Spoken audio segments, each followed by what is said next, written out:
Forget everything you think you know about medicine. That's where we begin tonight. Step into boring history for sleep, where we move slow, speak soft, and let the past whisper its secrets like candlelight on old parchment. Before you get comfy, go ahead and like the video and subscribe, only if you're actually enjoying it. Tell me in the comments where you're watching from and what time it is for you.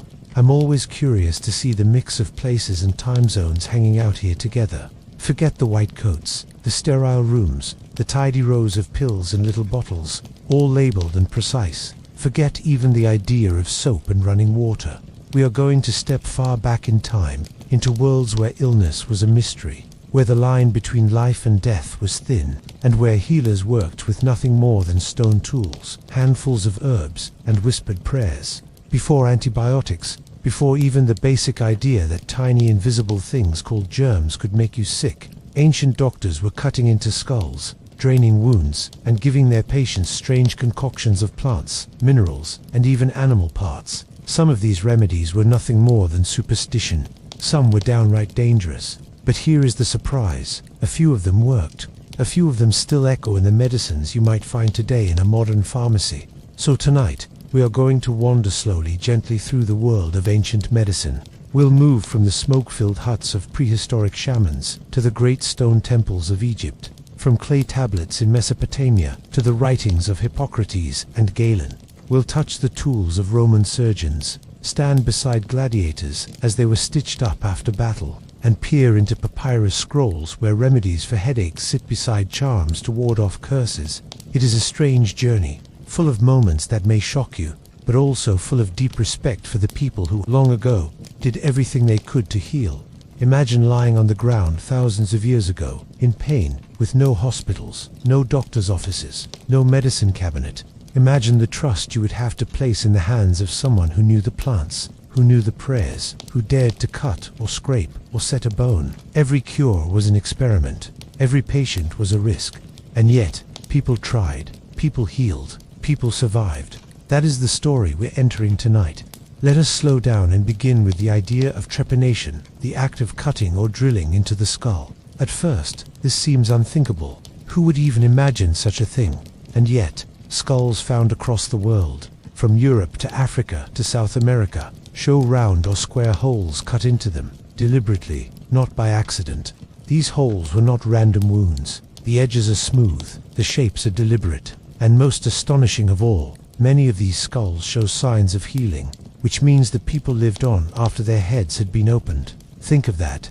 Thousands of years ago, without metal scalpels, without anesthesia, without antiseptic, a healer took up a piece of flint or obsidian, scraped away at the bone and opened a hole in the skull of a living person, and the patient survived. Why would they do this? Some think it was spiritual, an attempt to release evil spirits believed to cause seizures, migraines, or madness. Others suggest it was medical, a way to relieve pressure after a head injury. Whatever the reason, it shows us something remarkable. Ancient healers were not simply waiting for magic. They were willing to act, to take risks, to intervene in the body itself. Now, let's pause here. Picture it. A dim hut, firelight flickering on stone walls, the smell of smoke and herbs in the air. A person lies still, maybe groaning, maybe whispering prayers. A healer bends over them, holding a sharp piece of obsidian, black and shining like glass. Slowly, carefully, they scrape at the bone. Around them, others chant, or shake rattles, or burn herbs to keep away spirits. The sound of scraping fills the air. Hours pass. Finally, a hole appears. The patient breathes. The healer steps back. The chants fade, and the person lives on, carrying a scar that we, thousands of years later, can still see in their bones. That is the first chapter of medicine. But trepanation is only one piece. Alongside such startling surgery, early humans were discovering the power of plants. This was not random. It was careful observation passed down through generations. A child might see a parent chew a certain leaf for toothache. A hunter might notice that a wound packed with moss healed more quickly. A gatherer might watch animals eating a root when sick. Slowly, a mental library of remedies grew. Bark from the willow tree eased pain and fever. Later, scientists would discover it contained salicin, the base for aspirin. Honey, sticky and sweet, was used not only as food but as medicine. Spread on wounds, It kept them from festering, because honey, though no one knew why, kills bacteria. Garlic was prized as a protector against infection. Its smell strong, its power real. Imagine an ancient healer's medicine chest. Not bottles and capsules, but bundles of dried plants, pots of honey, pieces of clay, animal fat stored in a carved horn. Each had its use. Each was tested not in a laboratory, but in the body of a friend, a neighbor, a family member. If it worked, the knowledge was passed on. If it didn't, the lesson was remembered. Healing was not just ritual, it was trial and error, generation after generation, until real knowledge took root. And yet, healing was never just physical. To the people of those times, sickness was often seen as spiritual. If you were sick, it might mean a spirit had entered you, or that you had offended a god, or that someone had cursed you. So treatment had to address both the body and the unseen world. Smoke, chants, charms carved from bone, small figures buried in the earthall were part of the cure. In this way, medicine and magic were never separate. They were woven together, each giving strength to the other. Tonight, as we drift deeper into this story, let us remember this. The line between terror and hope was very thin. Imagine being ill in that world. No explanation, no clear reason. Pain that burned in your head, fever that shook your body, wounds that refused to heal. All you could do was trust the healer, trust the herbs, trust the ritual. And sometimes, just sometimes, it worked. This is the revelation we begin with. Medicine is not only a modern triumph, it is an ancient struggle. From the very beginning, people have tried to heal. They have risked cutting into skulls. They have gathered plants in forests. They have whispered to spirits. They have endured, and in their persistence, they built the first stones of a path that leads all the way to today. And so, as you settle in, as you let your eyes grow heavy, remember this. The story of medicine is the story of human survival. It is full of mistakes, yes, full of horrors too, but also full of courage and care and quiet genius. In the next part of our journey, we leave the fire-lit huts of prehistory and walk into the great civilizations of Egypt and Mesopotamia, where scribes and priests began to write down remedies, where gods and medicine lived side by side, and where scrolls and clay, tablets preserved knowledge for thousands of years. But for now, let the thought linger. Even in the dimmest ages, people reached for healing, and sometimes, against all odds, they found it. Let us step a little deeper now, beyond the flickering shadows of the opening revelation, and settle into the earliest days of healing, in a time when the world itself felt raw and unshaped. Picture the landscape: vast forests stretching without end, rivers running thick and untamed, wild animals moving silently through tall grasses. Humanity was young here. Life was fragile, often harsh, and every illness carried the weight of mystery. To be sick was not a simple thing. It might mean being left behind by the tribe, unable to walk, unable to hunt. It might mean death. And so, the knowledge of how to heal even a little was not a luxury, it was survival. The healers of this age were not doctors as we imagine them. They were shamans, medicine men, wise women, keepers of secrets. Their role was both spiritual and practical. When a child burned with fever, when a hunter's leg snapped beneath the weight of a fall, when strange fits took hold of someone's body, these healers were called. They did not see illness the way we do now, as germs or infections or broken bones. They saw it as the intrusion of something invisible: spirits, curses, the anger of unseen forces. And so, their cures reached toward both the physical and the mystical. A shaman might paint their body with ash and ochre, beat a drum to drive away spirits, or burn herbs until the air itself seemed thick with smoke. But alongside the chants and the rituals, they would also place a poultice of leaves on a wound, or bind a broken limb with sticks and sinew to keep it straight. The two worlds, ritual and remedy, were always together. This balance of the spiritual and the physical created medicine's first strange marvels. And perhaps the most astonishing of all, as we touched on before, was trepanation, the deliberate act of opening the skull. It is worth lingering here, because it is almost unbelievable, and yet it was done not once, but countless times, in different parts of the world, across centuries. Skulls discovered in France, Peru, Africa, and beyond all bear the marks of it. Clean, careful holes cut into living bone. Some are small circles, others neat squares, and on many of these skulls, we see healing the edges of bone thickening again. Proof that the person survived, not for hours, but for years after. This was not an isolated ritual. It was a practiced skill, repeated enough times that survival was common.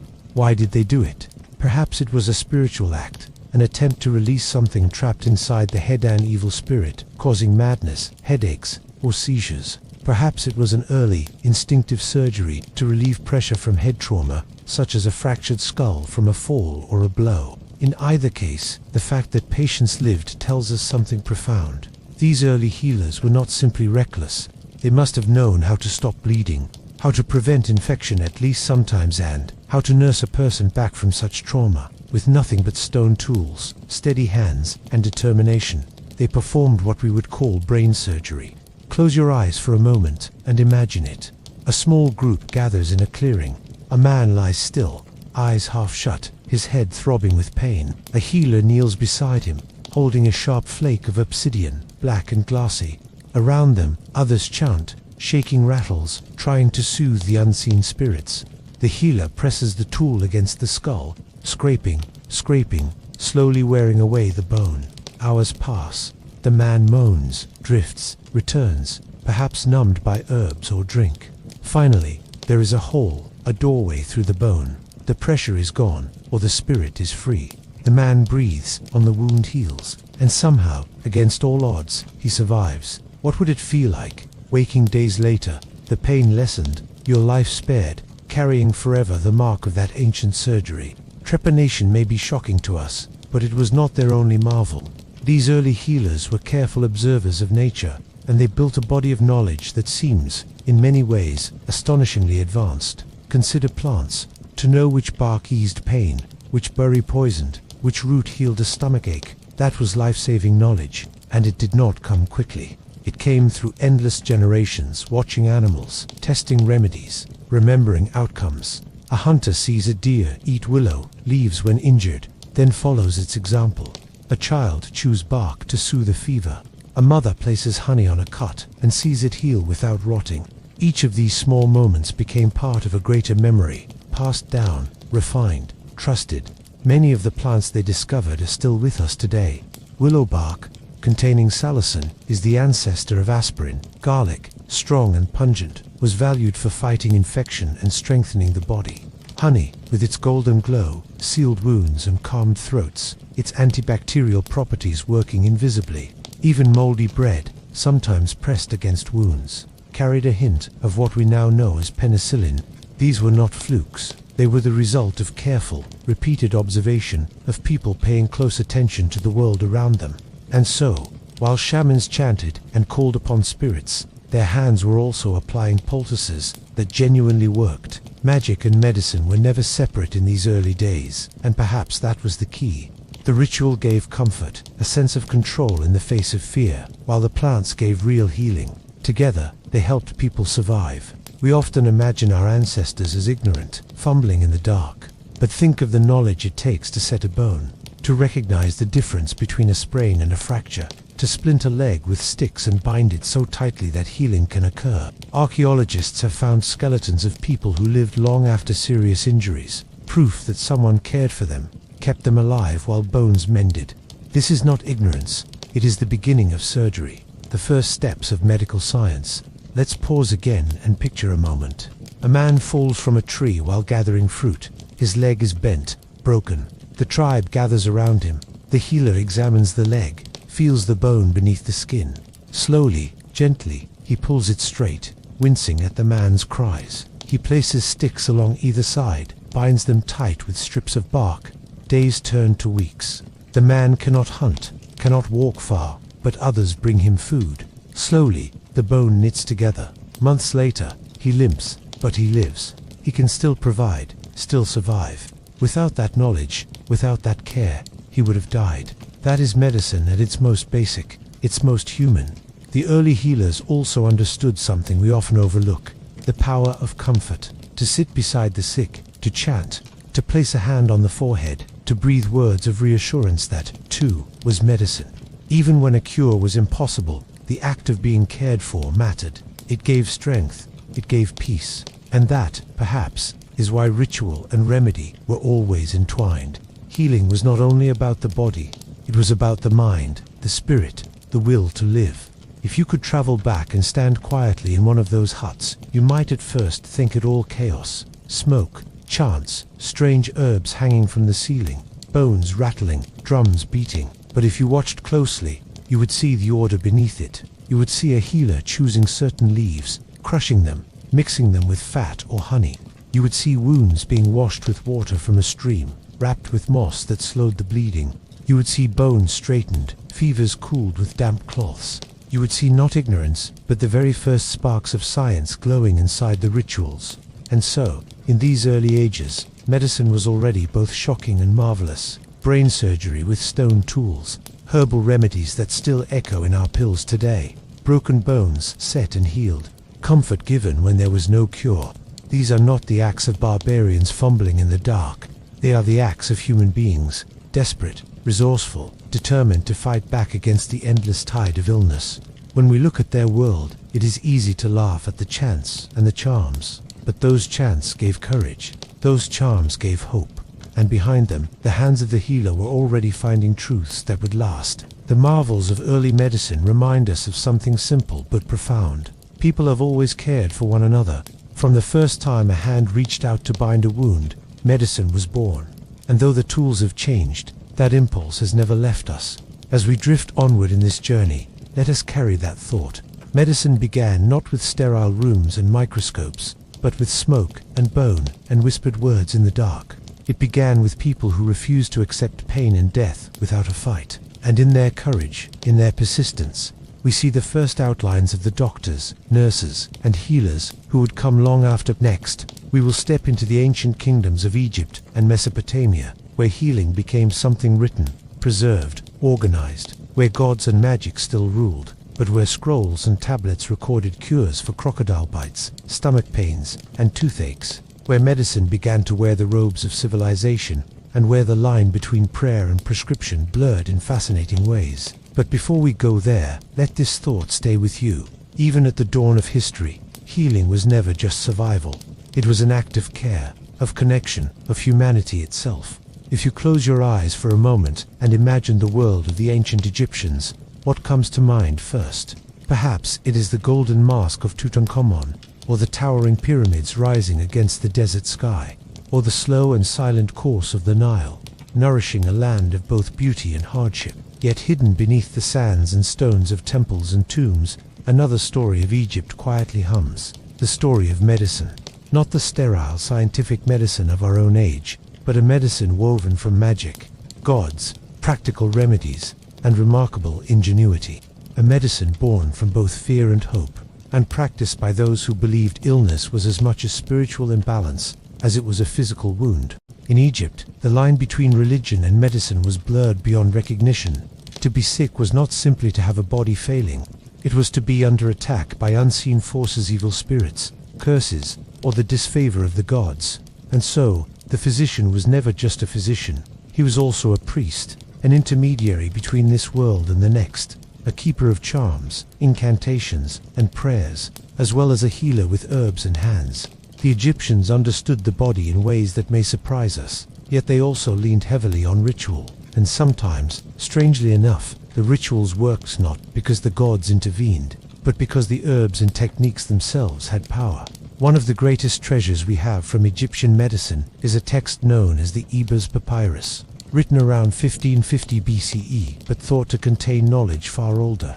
It is one of the oldest surviving medical documents in the world, stretching across more than 100 pages of papyrus and filled with remedies for hundreds of ailments. To read it is like stepping into the mind of an ancient healer, and what we find is both astonishing and unsettling. There are recipes for treating stomach troubles, for easing coughs, for curing headaches, for preventing pregnancy, and for mending wounds. Some remedies sound bizarre: a paste made from crocodile dung, applied as a form of birth control, or the fat of lions, hippopotamuses, and even cats, used in ointments for various complaints. Other remedies, however, are surprisingly effective. Honey, for instance, was frequently prescribed for wounds and eye infections, and modern science has confirmed honey's antibacterial properties. Garlic and onions were recommended for circulation and stamina, and both contain compounds that support heart health.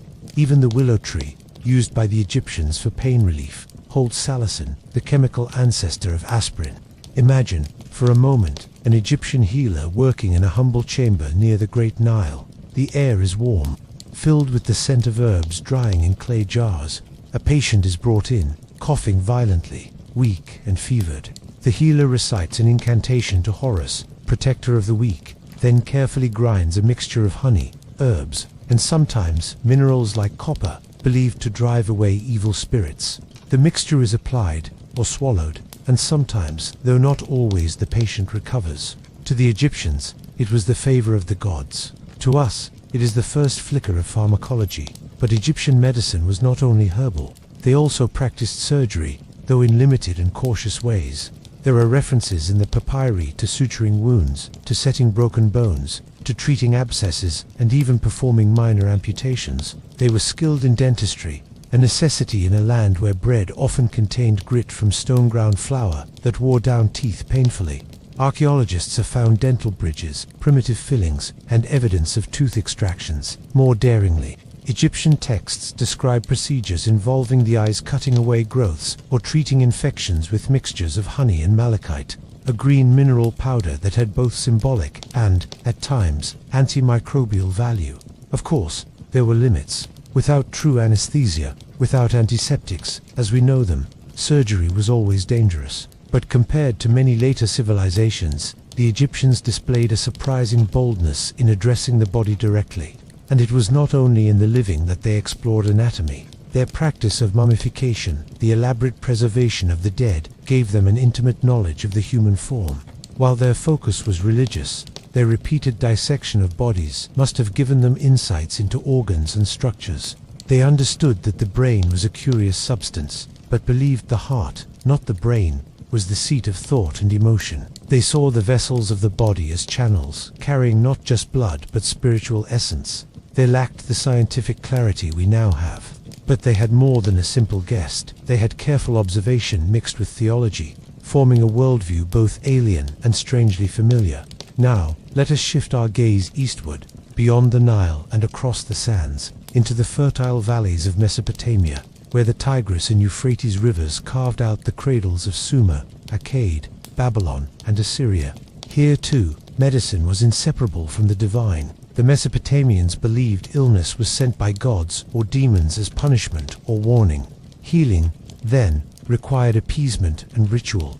Temples often housed both priests and healers, who prescribed a mixture of prayer, charms, and remedies. Yet once again, buried in the mystical language, we find hints of practical and even scientific thought.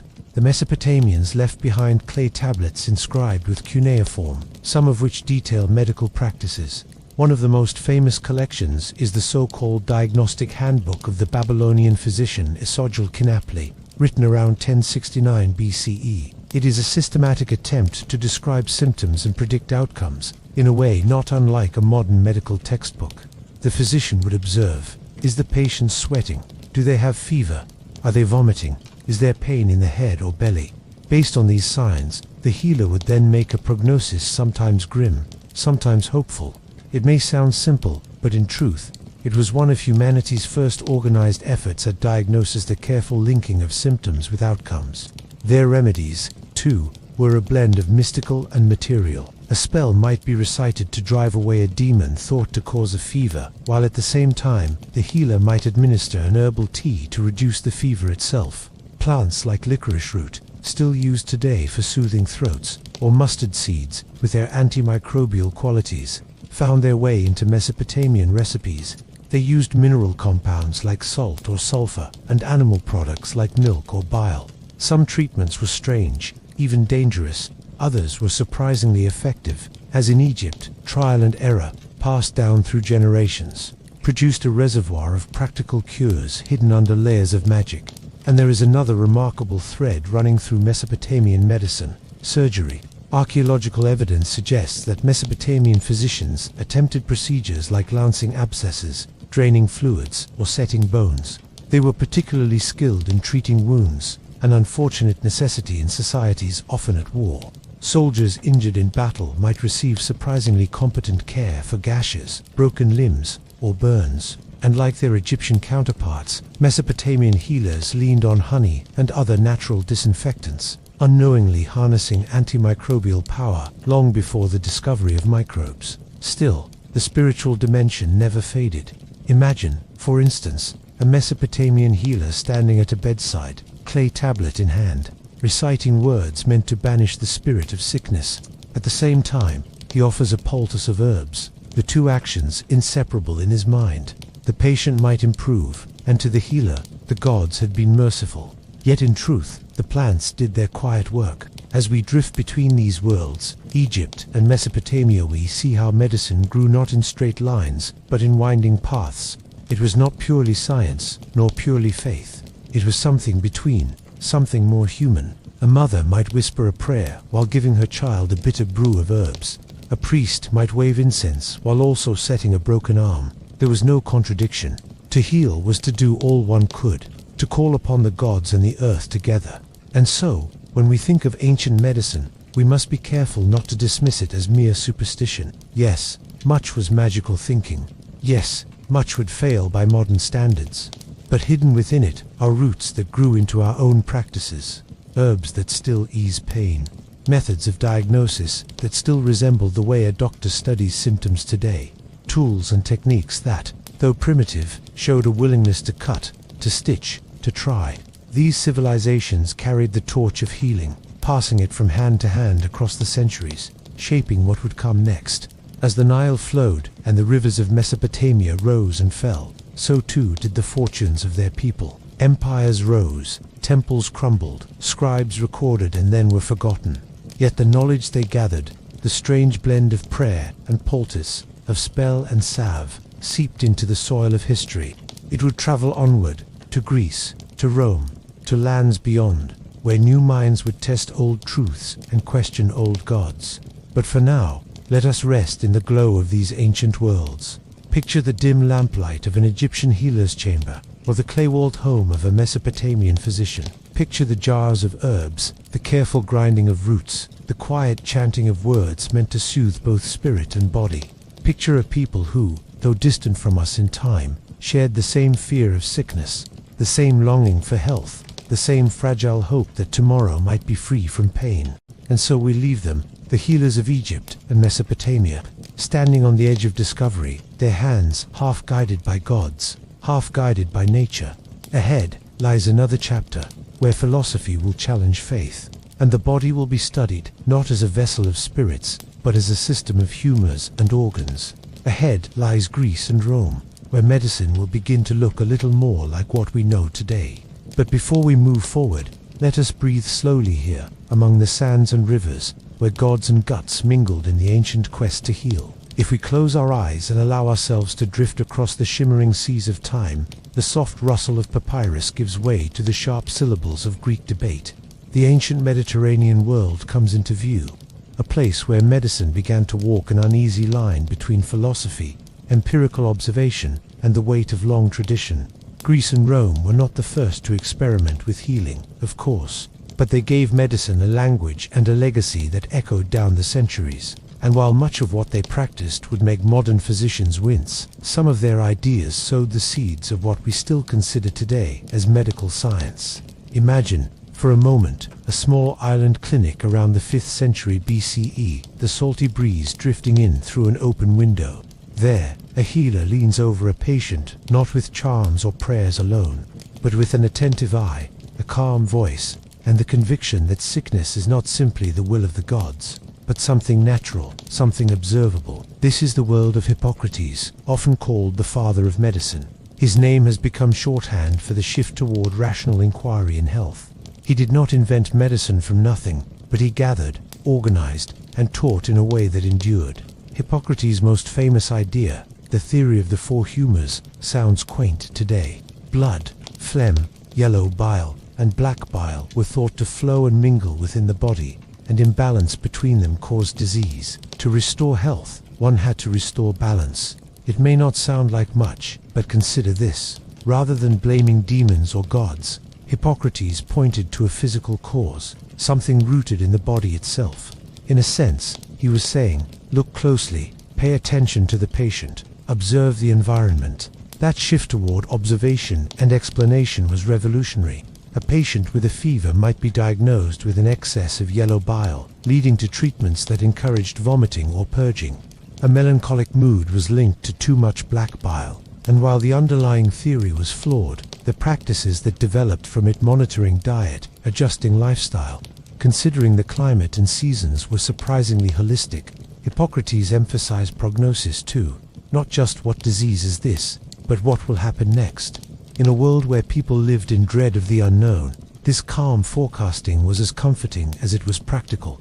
Now picture a Greek symposium, a gathering of men reclining on couches, sipping diluted wine. Amid the talk of politics and poetry, medicine slips into the conversation. The Greeks treated medicine as a branch of philosophy, a discipline tied to the search for truth. To heal the body, they argued, one must also understand nature, balance, and reason.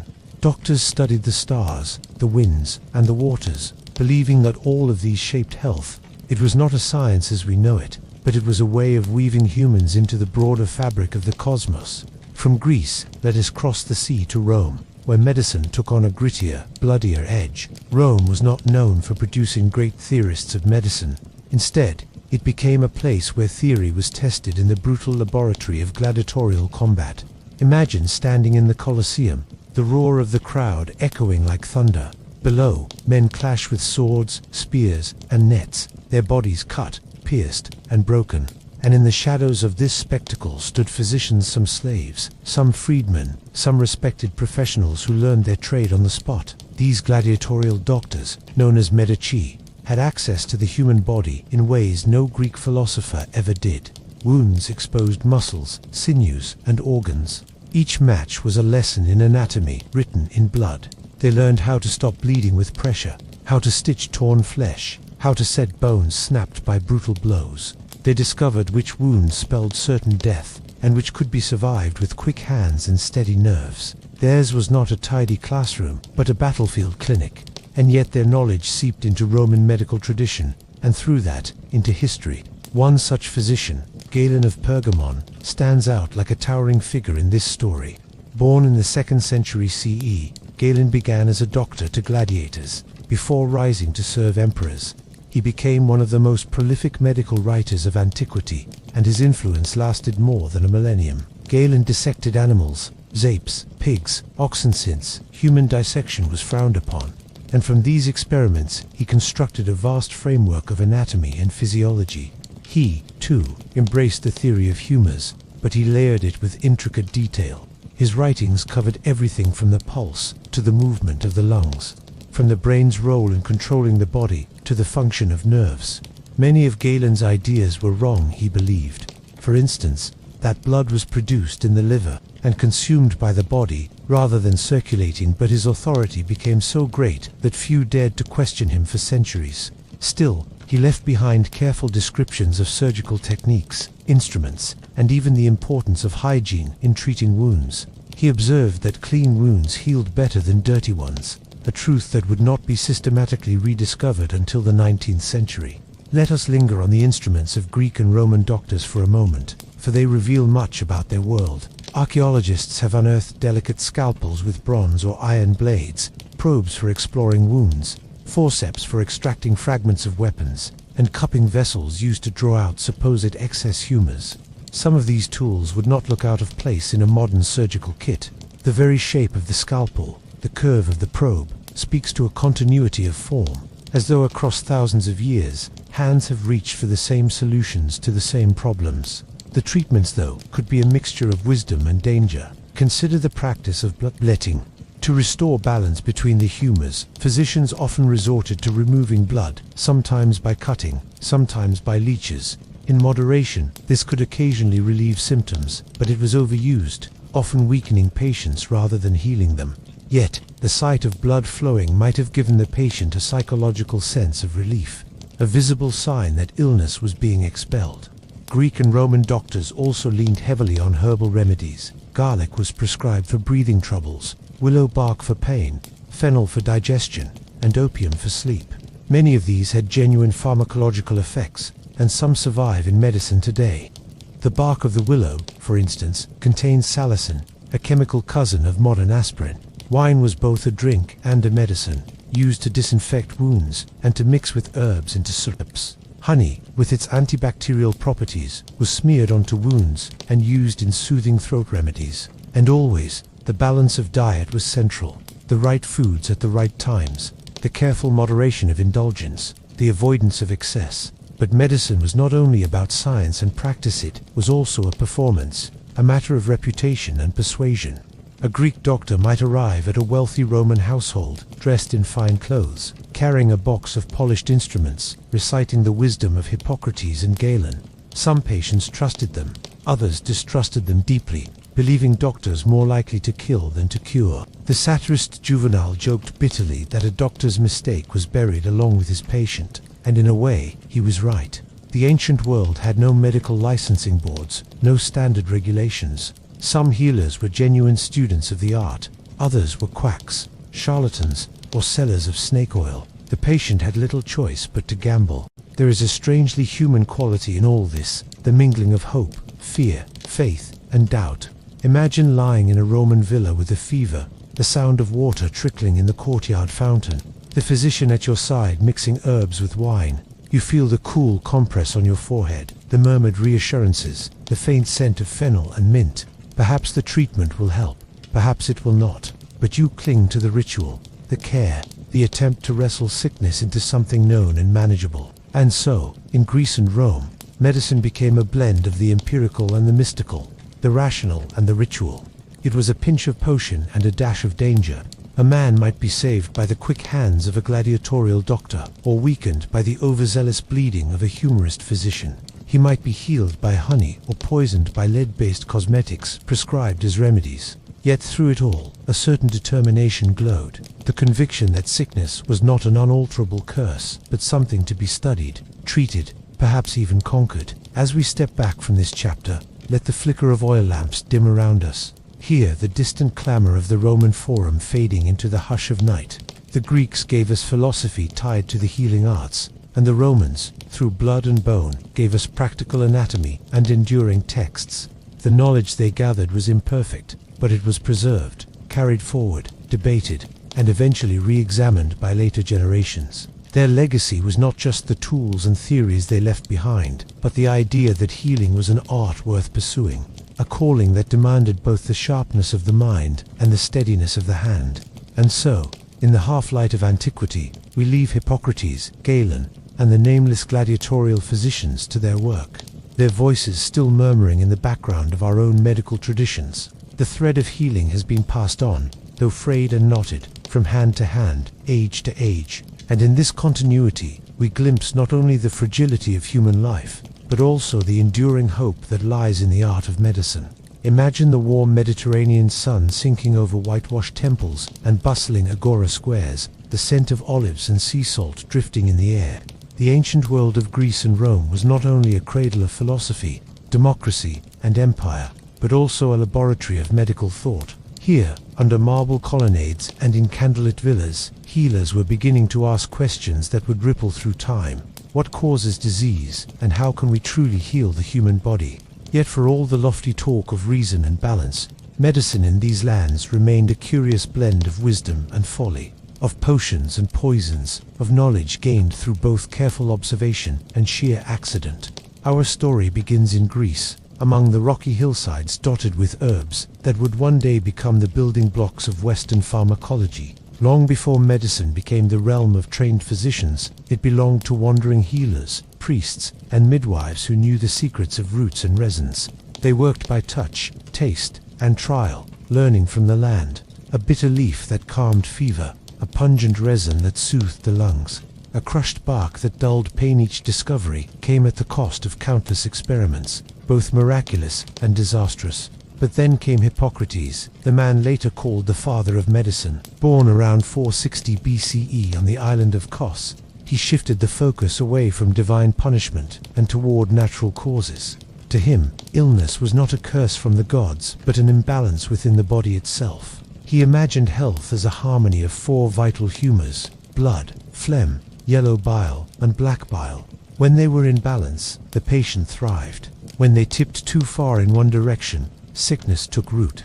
This theory may sound quaint to modern ears, yet it offered a framework, one that moved medicine out of the temple and into the realm of systematic study. Picture a physician at Hippocrates' side, carefully watching a patient. He notes the color of the man's face, the texture of his tongue, the rhythm of his breathing. He tastes the urine, examines the stool, listens to the cough. Every sign is a clue, every symptom a puzzle. Treatment then was not just about herbs or prayers, it was about restoring balance. If too much blood was thought to be the culprit, a vein might be opened and allowed to flow. If black bile weighed down the body, a purge of bitter herbs could drive it out. To us, it may sound more like guesswork, but at its core was something radical, the belief that disease followed rules, and that by studying those rules, one might master them. From Greece, these ideas spread into the heart of Rome, where medicine took on a new, sometimes brutal dimension. Rome was a city of soldiers, gladiators, and conquest, and with that came injury on a scale the Greeks had never faced. Physicians here were often Greek slaves, brought in to treat the wounds of battle or the carnage of the arena. Imagine the Colosseum roaring with thousands of spectators. A gladiator struck down by a deep slash across his thigh. Into the sand rushes a medic, carrying a small kit of bronze tools, scalpels, forceps, probes. He kneels, fingers probing the wound, tying off the vessel to stop the bleeding. In this harsh theater, medicine advanced not through quiet study, but through necessity, through the urgency of saving men broken and battered by combat. The gladiatorial doctors, grim as their profession was, became some of the most skilled anatomists of the age. Unlike most physicians who rarely saw the inside of a living body, these men worked daily with wounds that cut deep into flesh and bone. They learned how to stitch tendons, how to set bones shattered by heavy blows, how to treat infections with wine or honey. They noticed patterns, how certain injuries almost always led to death, while others, with quick action, could be survived. Their grim classroom was the human body under duress, and their lessons carried forward into broader medical practice. But Rome also indulged in the bizarre. Remedies were prescribed that to us seemed little more than superstition wrapped in ritual. A sore throat might be treated by wearing a necklace of dried wolf liver.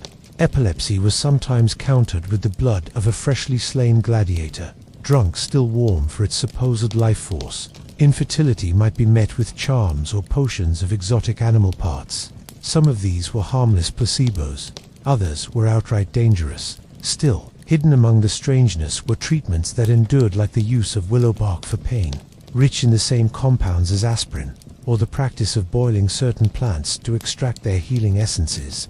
Beyond the remedies themselves, Greek and Roman doctors also began to wrestle with ethics. The Hippocratic Oath, still whispered in modern variations today, was a pledge to heal and never harm, to respect patient confidentiality, to avoid abuses of power. In a world where life and death often balanced on the edge of a blade, this was no small vow. It represented a shift toward medicine as a profession with responsibility, not just a trade of tricks. Yet the dangers were real. Bloodletting, purging, and cupping remained common treatments for centuries, sometimes weakening patients more than the disease itself. Infections, poorly understood, carried many away. And though some physicians were wise and cautious, others were charlatans who promised miracle cures in exchange for coin, leaving behind only suffering and disappointment. Medicine, in this era, walked a fine line between science and spectacle, between progress and peril.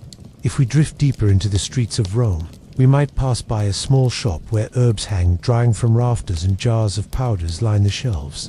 A healer here might grind garlic into a paste for infections, or mix poppy sap into a draught to calm pain. Opium, already known and used, dulled agony, but could also bring sleep so deep it never ended.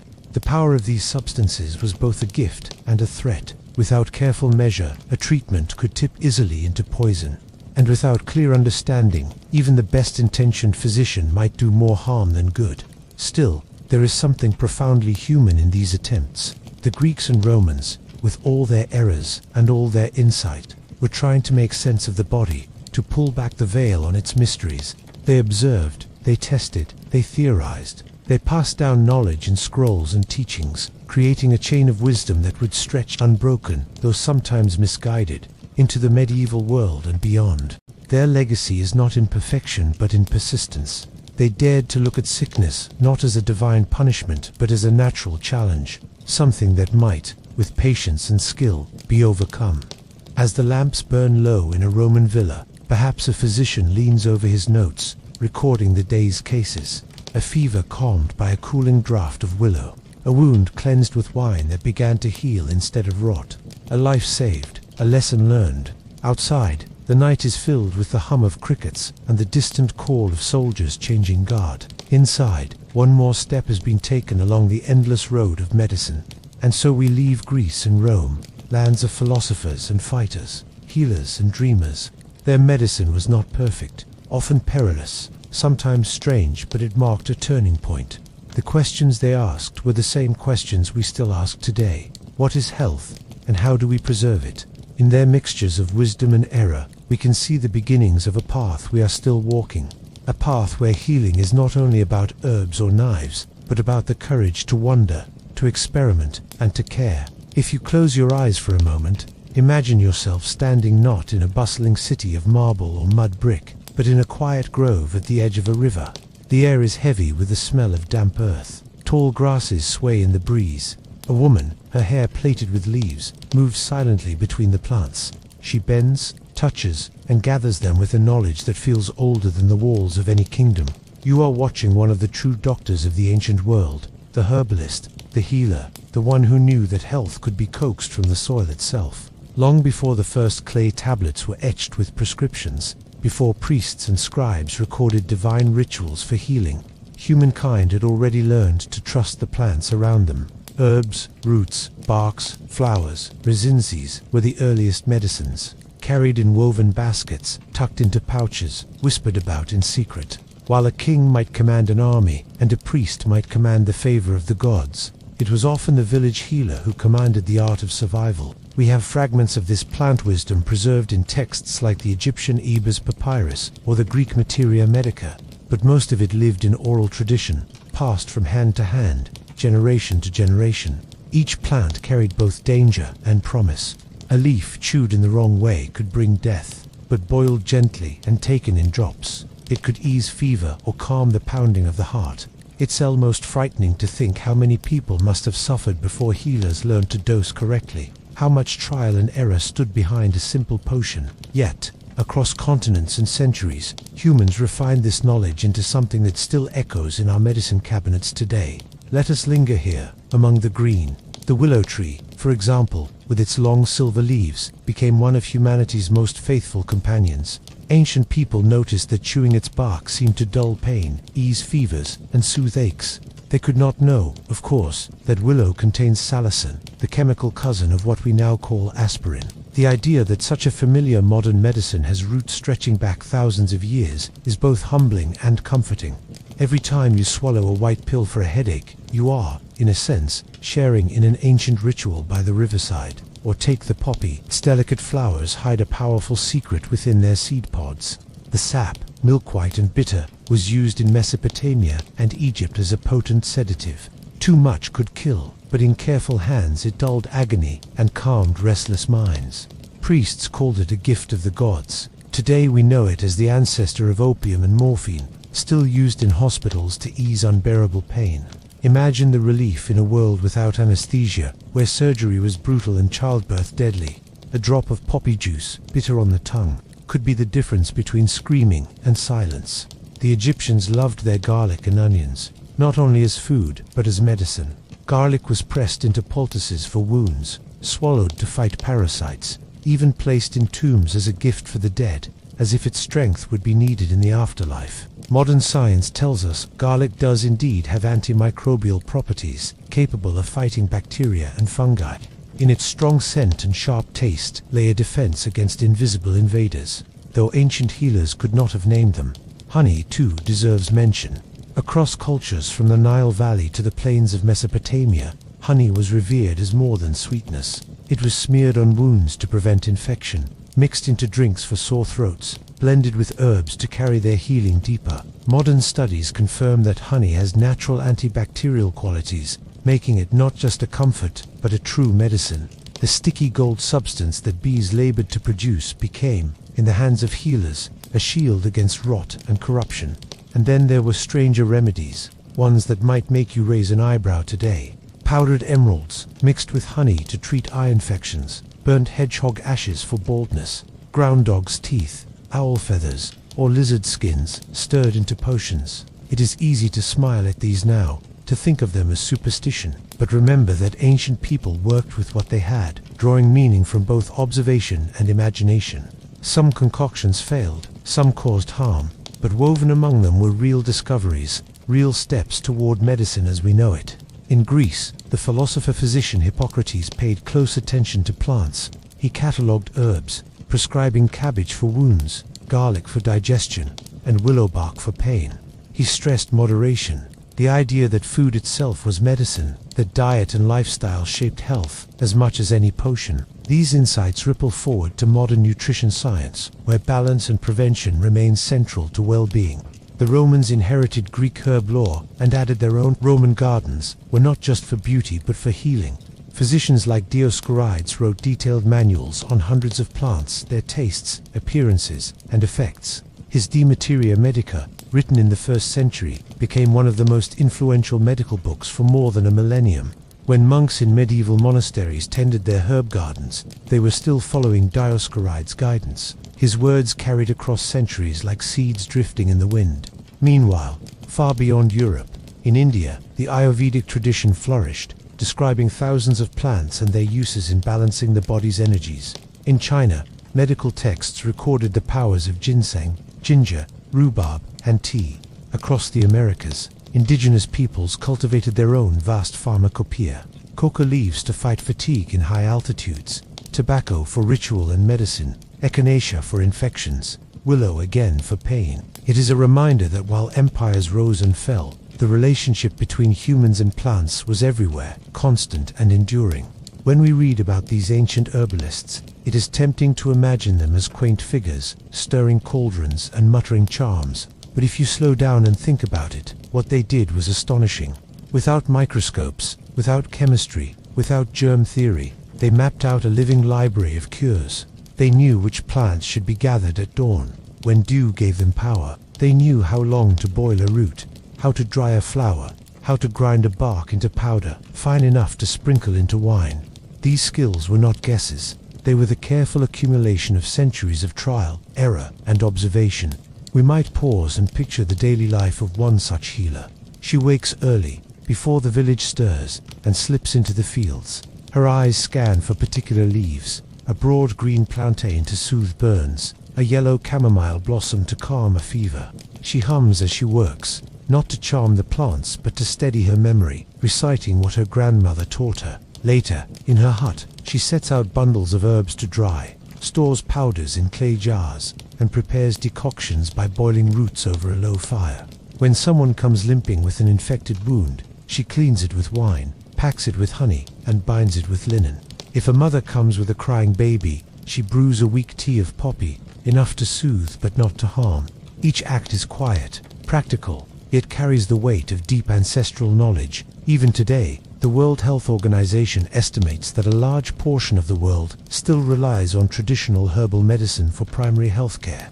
In many ways, we have never left that grove by the river. Pharmacies are simply more polished groves, their shelves filled with bottles that began as leaves, barks, and blossoms. The difference lies in refinement, dosage, and testing, but the roots quite literally are the same. When you next take ginger tea for nausea, sip chamomile to help you sleep, or use aloe on a burn, remember that you are not doing something new. You are repeating gestures that reach back thousands of years, connecting you to countless unknown healers and patients who trusted in the wisdom of plants. In the quiet hours of the night, it is almost comforting to imagine that link stretching across time. A Mesopotamian mother rubbing garlic on her child's chest, a Roman soldier chewing willow bark for his aches, an Egyptian scribe sipping honey mixed with herbs for his sore throat, a Greek philosopher reminding his students that food itself was medicine, a monk tending herbs in a cloister garden, a grandmother in a faraway village steeping a tea for her family, and perhaps you, lying in bed, letting this slow story carry you toward sleep. The green thread of healing has never broken. It winds through the roots of trees, through the hands of herbalists, through the pages of forgotten manuscripts, through the walls of laboratories, through the shelves of pharmacies, and into your home. The names have changed, the bottles are different, but the wisdom is older than memory. So as we close this segment, take a slow breath. Picture the grove again, the healer moving silently among the leaves. The plants rustle gently, whispering their secrets, secrets that have kept us alive through centuries of trial and error. You too are part of that long story, and for now, you can rest in the comfort that human hands have always known where to find medicine, not only in temples and scrolls, but in the soil beneath our feet. Imagine walking down the streets of an ancient city, perhaps Athens or Rome, at the break of dawn.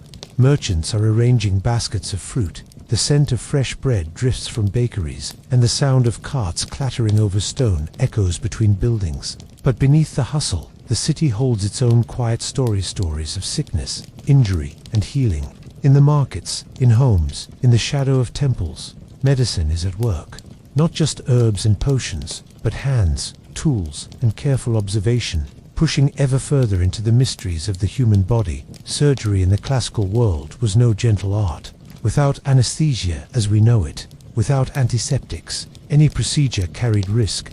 Yet the Greeks and Romans learned to cut, stitch, and probe with remarkable skill. They discovered that wounds healed better when cleaned, that certain techniques reduced infection, and that careful observation of anatomy could save lives. It was a delicate balance of courage, knowledge, and intuition, because one mistake could be fatal. Consider the Roman military camp. Soldiers returned from battle, lacerated by swords and spears, broken bones jutting awkwardly beneath the skin. Field surgeons, sometimes trained physicians, sometimes skilled slaves, worked with urgency. They ligated veins, set fractured bones with splints, stitched gashes closed with bronze needles, and removed arrowheads embedded deep in flesh. They had no antibiotics, yet they noticed patterns. Wounds cleaned immediately often fared better, and certain dressings, like honey or wine-soaked linen, seemed to prevent decay. Each case was a lesson, each patient a teacher in the harsh classroom of life and death. Greek physicians also refined surgical techniques in quieter settings. They operated on abscesses, drained fluids, and even attempted removal of bladder stones. Instruments were crafted with care. Bronze scalpels, forceps, probes, hooks, and needles allowed them to navigate the body with surprising precision. Some procedures were painful and dangerous, yet these practitioners pressed on, guided by observation and necessity. In doing so, they laid the foundation for the surgical knowledge that would endure for centuries. Public health was another area where classical civilizations left their mark. Cities like Rome faced the challenge of maintaining hygiene amid dense populations. Aqueducts carried clean water into homes and public baths, while sophisticated sewage systems carried waste away from streets. Physicians observed that clean water, fresh air, and proper sanitation reduced the spread of disease. Though they could not explain germs, their actions reflected an understanding of cause and effect. Baths, drains, and aqueducts were early attempts at preventive medicine, interventions designed not to cure but to protect. And then there was the art of diagnosis. Greek and Roman doctors paid close attention to the pulse, the appearance of the tongue, the color of the eyes and skin, and other bodily signs. They tracked symptoms over time, connecting observation to outcomes. Galen, a towering figure in Roman medicine, documented the relationship between organs, humors, and disease. He dissected animals to understand anatomy, then applied his findings to human patients. His writings, though imperfect, became a reference for centuries, guiding physicians long after the fall of the Roman Empire. Yet for all their knowledge, mistakes were common. Treatments that seemed reasonable often caused harm. Bloodletting was widely practiced to balance humors, sometimes leaving patients weaker than before. Toxic substances like lead and mercury were used in ointments and compounds, intended to heal but sometimes causing more illness, and the line between healer and charlatan could be thin, with untrained individuals peddling dangerous remedies alongside those of genuine skill. Still, the courage to act, to intervene in the human body, was remarkable. Classical medicine combined observation, experience, and ingenuity. Physicians studied herbs and anatomy, experimented with techniques, and documented outcomes. They refined instruments, recorded symptoms, and learned from both success and failure. Their work, sometimes crude by modern standards, represents a thread of human resilience, a willingness to confront illness and injury with the tools available. Even in the quiet of the night, these practices left traces. A physician in a Roman villa might prepare salves and poultices, noting which ingredients soothed wounds and which caused irritation. A military surgeon cleaned battle injuries by candlelight, guided by knowledge accumulated from years of treating similar cases. A Greek healer might monitor a patient's diet and exercise, recognizing patterns that affected recovery. Across cities and fields, across time and culture, the pursuit of understanding the human body was constant. Hospitals, too, began to appear, especially in military contexts. Roman military hospitals, known as valetudinaria, were designed to care for wounded soldiers, providing a controlled environment for treatment and recovery. Here, we see one of the earliest examples of institutionalized medical care, combining practical knowledge with organization. The idea that some people could dedicate themselves entirely to healing, that a place could exist for the sick to be observed, treated, and tended, was revolutionary. Ancient physicians also recognized the psychological aspects of illness. They observed how stress, fear, and grief could weaken the body, and they developed techniques to soothe the mind alongside the body. Music, massage, and gentle conversation were sometimes prescribed alongside herbal remedies. While their understanding was limited, they intuited a connection between mind and body that modern medicine increasingly confirms. Surgery, public health, herbal medicine, and observation all intertwined. They created a system that, though imperfect, was remarkably sophisticated.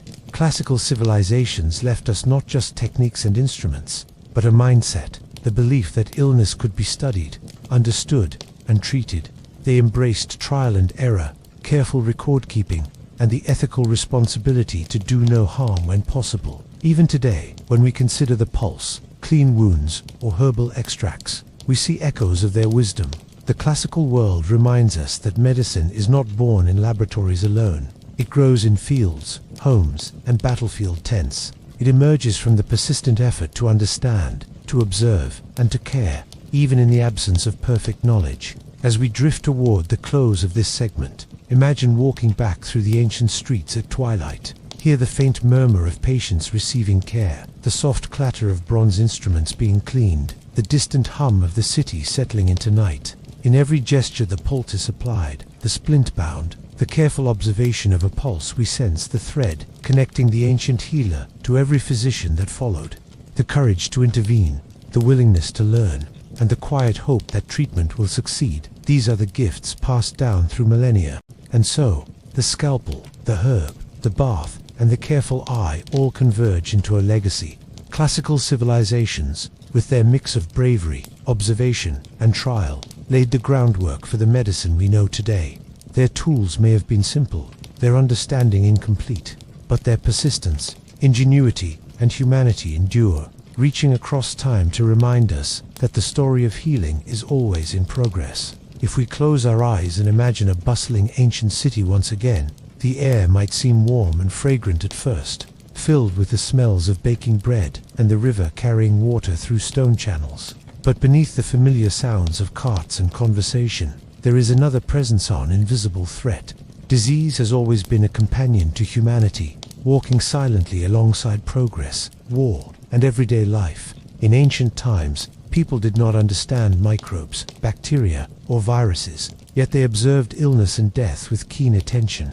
They noticed patterns, clusters, and timing, and through these observations, they began to grasp something of contagion, even if they could not see it. Consider the city of Athens during the Peloponnesian War. Historians record an outbreak of plague that devastated the population, sparing neither the powerful nor the humble. People crowded into houses, markets, and temples, while the disease spread quickly through those same streets. Contemporary accounts describe fever, rash, diarrhea, and staggering fatigue. Ancient physicians did not know about viruses or bacteria, yet they tried. They isolated the sick where they could, recommended burning clothes and bedding, and prescribed herbal concoctions to ease fever and pain. Some treatments may have been effective, others offered little more than comfort and ritual. Still, the careful observation of symptoms, timing, and progression allowed them to collect invaluable knowledge about the nature of epidemic disease. The Romans faced similar challenges in their sprawling empire. Dense cities, military campaigns, and trade routes allowed illnesses to travel great distances. When an outbreak occurred, public health became an urgent concern. Aqueducts brought fresh water, sewers carried away waste, and public baths were occasionally closed to reduce contagion. Physicians kept notes on symptoms, spread, and outcomes. They even recommended quarantine measures, asking those who were sick to avoid contact with the healthy, though imperfect. These actions reveal an understanding that disease could move from person to person, even if the mechanism was mysterious. Ancient texts tell of physicians using observation to distinguish between different illnesses. Fever might indicate one condition, while a rash suggested another. Certain patterns of symptoms were associated with specific times of year or environmental conditions. In Mesopotamia, Babylonian physicians kept detailed diagnostic manuals, noting which signs indicated which diseases. In Egypt, the Ebers papyrus included descriptions of ailments with practical advice for treatment. And in China, the Yellow Emperor's classic texts suggested that imbalances in energy and environment could influence illness. Across the world, civilizations sought to make sense of sickness, building a framework of knowledge based on careful observation, trial and error, and, sometimes, intuition. Plagues, however, were relentless teachers. Ancient societies had to cope with not only individual illnesses, but also sudden outbreaks that killed thousands. The Antonine Plague, which struck Rome in the 2nd century CE, left entire communities bereft of adults. The city was quieted by loss. Temples were overwhelmed by those seeking divine intervention. Physicians struggled to treat symptoms with herbal remedies, cooling baths, and rest, often with little success. Yet even in failure, they learned. Observation of survivors, comparison of symptoms, and careful recording of events became a foundation for later understanding of epidemic disease. In some cultures, ritual and magic were intertwined with medicine. Incense, charms, and prayers were offered to ward off illness. In Mesopotamia, priests invoked protective spirits and recited incantations to combat sickness. In Egypt, amulets and spells accompanied herbal treatments. Even when the methods seem superstitious to us now, they reflect an intuitive understanding that human psychology matters in healing. Comfort, reassurance, and ritual could reduce stress, potentially aiding recovery. Despite the lack of germ theory, some measures were surprisingly effective. Isolation, cleanliness, and attention to diet helped prevent or reduce the spread of disease. Physicians noted that contaminated water or spoiled food could cause illness, even if they did not know why. Public baths were sometimes closed during outbreaks. Latrines were cleaned, and bedding burned or washed. These practical responses reflect empirical learning, passed down through generations, that helped communities survive even when the causes of sickness were invisible. The responses to epidemics also shaped society.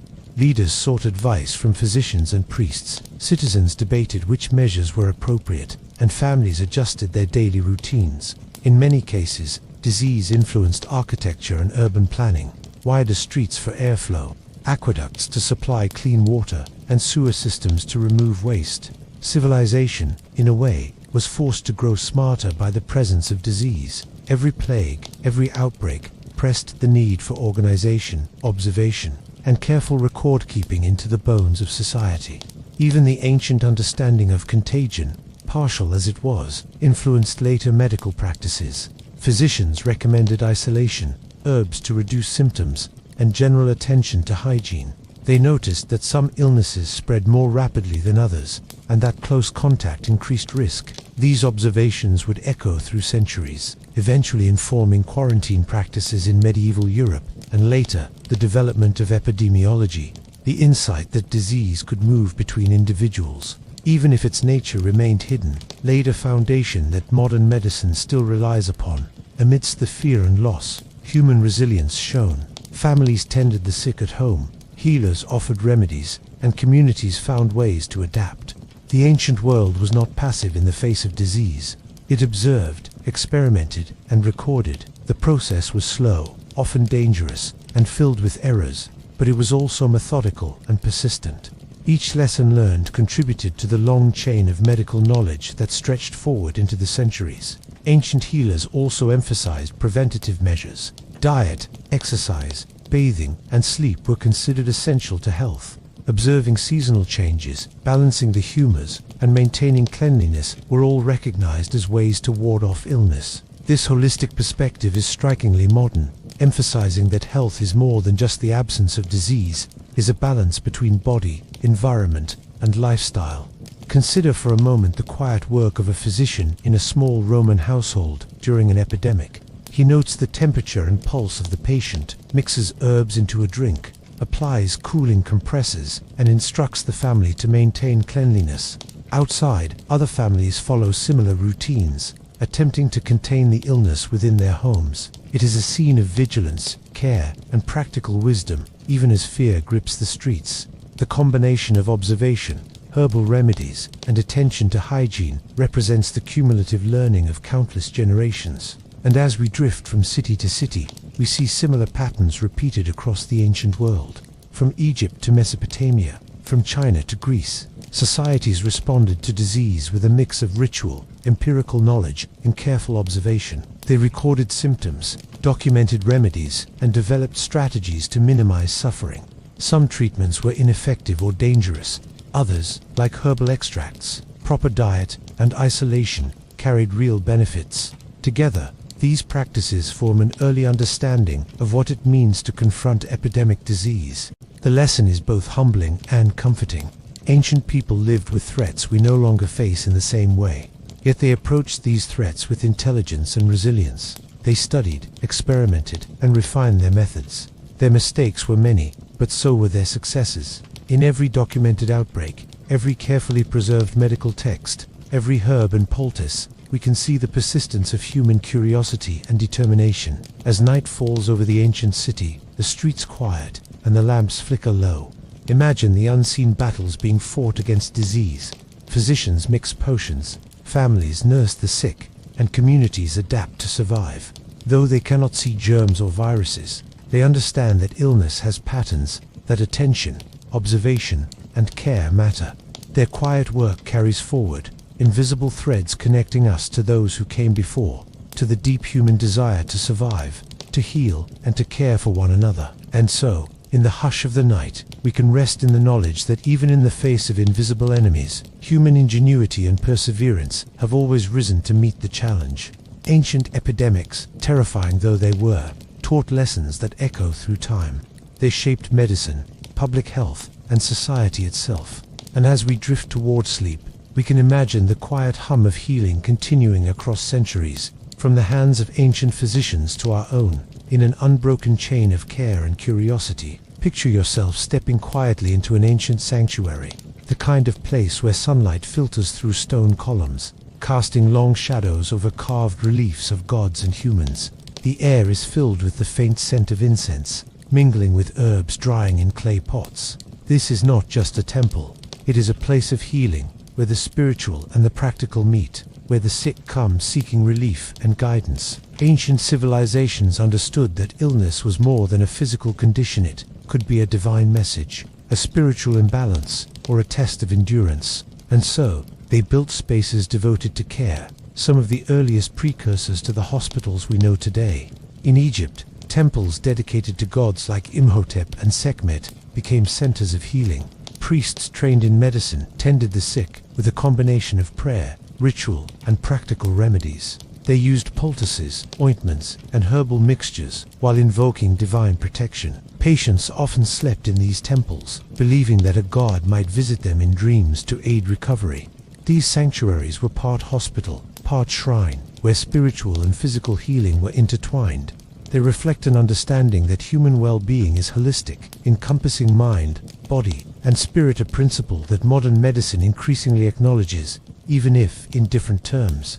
In Greece, Asclepius, the god of medicine, inspired healing temples called These sanctuaries offered more than cures. They provided a space for rest, contemplation, and ritual. Patients would spend nights in sacred sleep, hoping for visions or divine instructions on how to heal. Treatments included baths, exercise, diet, and massages, often guided by trained attendants. Doctors here blended observation with faith, using dreams as diagnostic tools while also applying herbs and physical therapy. Imagine lying on a stone slab, listening to the water trickle in a small pool, while attendants tend your wounds or guide you through exercises, all under the watchful gaze of divine symbols. Rome, with its sprawling empire, developed its own specialized spaces for medical care. Military hospitals, or valetudinaria, provided organized treatment for soldiers injured in campaigns. These buildings were designed with wards, drainage, and spaces for observation, showing remarkable understanding of practical medicine and sanitation. Physicians and attendants worked systematically, monitoring patients, administering remedies, and keeping records. Unlike the temples, these institutions were primarily secular, emphasizing observation, hygiene, and structured care. Yet the lessons from temples' attention to comfort, nutrition, and patient rest remained, blending spiritual care with empirical observation. Specialized care also extended beyond hospitals and temples. In cities, there were practitioners for specific ailments, dentists who extracted teeth or treated abscesses, ophthalmologists who addressed eye diseases, midwives guiding women through childbirth, and masseurs skilled in relieving muscular tension. Each of these roles required unique expertise and close attention to the body's response. Observing patients, noting patterns of symptoms, and experimenting with techniques were all part of the training. These specialists represent some of the earliest forms of professional medical knowledge, showing that human curiosity and focus can create deep understanding, even in the absence of modern technology. Even more remarkable were the records that survived. Physicians kept notes on cases, documenting symptoms, treatments, and outcomes. The Greek physician Galen, for example, produced extensive writings on anatomy, physiology, and therapeutic techniques, many based on careful observation of gladiators and animals. His work, combined with earlier manuals and treatises, formed a corpus of knowledge that would guide medicine for centuries. These records reflect a critical insight. Medicine is not just about remedies, it is about learning from each encounter, recording experience, and sharing it so that future generations can benefit. In these healing spaces, patience and observation were as vital as any tool. A poultice might be applied repeatedly, a bath taken daily, herbs administered over weeks. Physicians learned that some illnesses required time, that the body could often heal itself if properly supported. This recognition of the body's resilience is a cornerstone of modern medicine. Yet it was intuited long before microscopes or laboratories existed. Healing temples and hospitals also reveal the social aspect of medicine. They were centers where communities gathered, where knowledge was passed from teacher to student, and where the sick were visible, not hidden away. People learned from seeing treatments applied, from hearing remedies discussed, from witnessing care extended to friends and strangers alike. Medicine was a communal practice, grounded in observation, repetition, and shared wisdom. At night, these spaces were quiet but alive with vigilance. Patients rested, attendants monitored vital signs, and physicians reflected on the day's cases. They adjusted treatments, prepared remedies, and noted responses. It is easy to imagine the patience required, the careful listening, and the slow, meticulous work that carried forward the understanding of health and disease. Each act, from tending a wound to recording a pulse, contributed to a growing tapestry of knowledge that would survive even the fall of empires. The evolution of hospitals and specialized care demonstrates an essential truth. Medicine is not solely about innovation in tools or chemicals. It is also about structure, observation, patience, and the creation of spaces where healing can occur. The ancients may not have had antibiotics or anesthesia, yet they understood the value of environment, rest, cleanliness, and systematic attention to patients. These principles endure in hospitals today, linking us to those distant temples and military wards in ways both subtle and profound.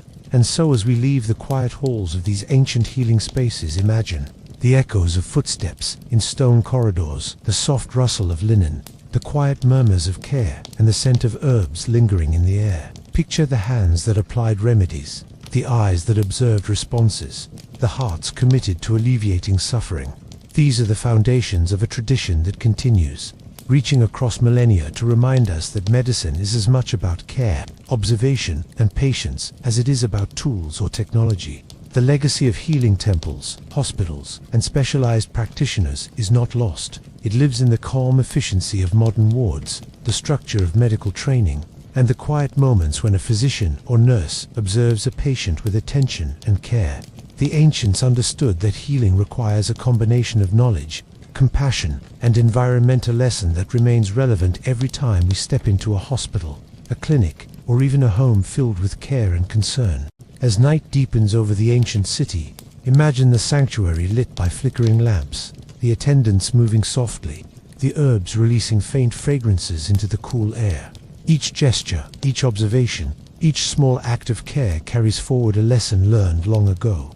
The patients rest, the physicians record, and the healing continues, a quiet, persistent thread linking the ancient world to ours. And as we drift into sleep, we can rest in the comfort that humanity has always sought to protect, preserve, and restore life, even in the shadow of illness and uncertainty. Close your eyes and imagine a small sunlit courtyard in an ancient village. The air is fragrant with herbs hanging from lines above, the soft murmur of children playing in the distance, and the gentle rhythm of water from a nearby fountain. In this courtyard, a woman sits, her hands steady and sure, preparing a mixture of herbs. Perhaps she is an herbalist, gathering leaves to soothe fever, or a midwife, readying herself for the arrival of a new life.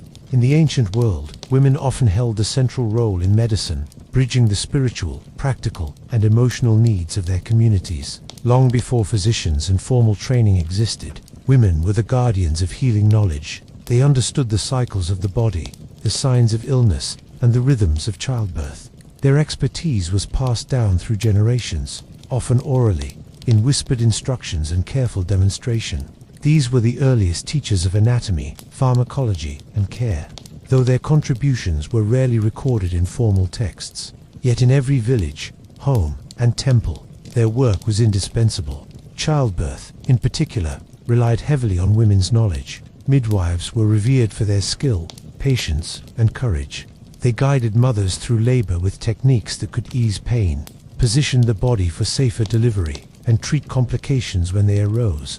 They used poultices to soften tissue, herbs to stimulate contractions, and careful observation to detect danger.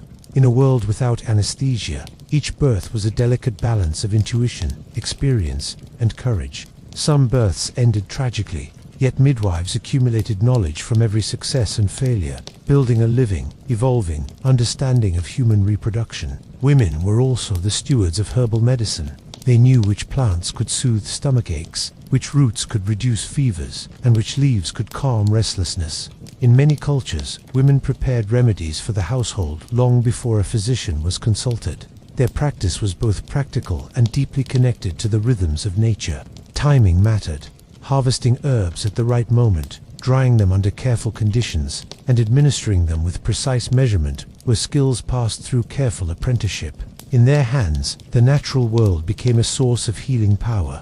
Some women worked within temples, blending spiritual and medical knowledge. In Egypt, women could serve as priestesses and healers, invoking divine protection while applying practical remedies. They combined observation with ritual, understanding that the mind and spirit were integral to recovery. In Greece, women at sanctuaries dedicated to Asclepius or other deities offered guidance and treatments, often using sleep, meditation, and dietary adjustments alongside herbs and massages. Their role was holistic, addressing the physical, emotional, and spiritual dimensions of illness. The knowledge women carried extended beyond the home and temple.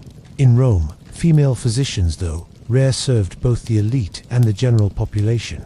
They treated women for gynecological issues, assisted in childbirth, and sometimes advised on general health matters. Their presence challenged the boundaries of formal medicine, demonstrating that expertise was not confined to men in academies, but could thrive in the quiet competence of dedicated caregivers. Women's contributions to medicine were also social and educational. They taught daughters, apprentices, and neighbors, ensuring that knowledge survived and spread. Their wisdom encompassed nutrition, hygiene, herbal remedies, and emotional care. They recognized patterns in health and illness, adjusting treatments according to the patient, the season, or subtle changes in behavior. In doing so, they preserved a body of knowledge that often went unrecorded in official texts, but was vital to the survival of communities. The herbs and techniques used by women often intersected with broader medical practice. Midwives might consult physicians for complicated cases, blending their experiential knowledge with formal treatments. Herbal remedies recommended by women sometimes informed later medical manuals, their insights absorbed into the broader pharmacopoeia.